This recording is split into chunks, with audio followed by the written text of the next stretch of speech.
actually news editing, which was it's a pretty tough major at University of Florida. And so it was heavily journalism, a lot of writing. I mean, as you know, the writing in a top-notch journalism school is constant. I mean, you're turning out 2,000 words a day is not unusual.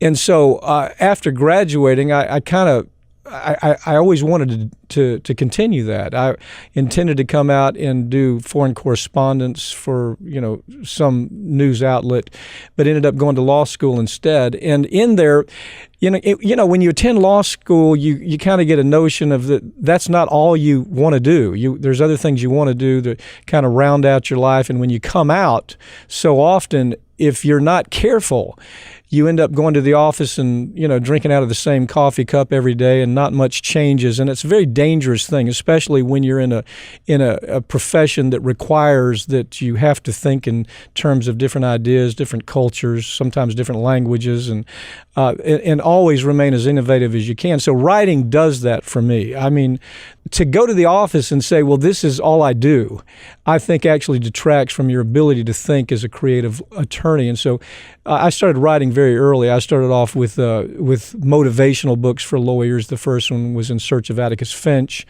and that evolved into Resurrecting Aesop, which was also a motivational book for lawyers.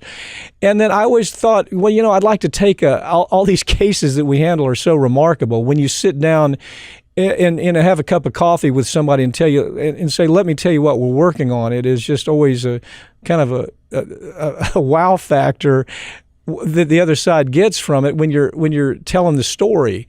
And so many times, I can't even count the times that somebody said, well, you really should reduce that to a book. And I think they intended maybe a nonfiction, but fiction is the better way to tell these stories, because sometimes, honestly, fact is far stranger than fantasy in the legal practice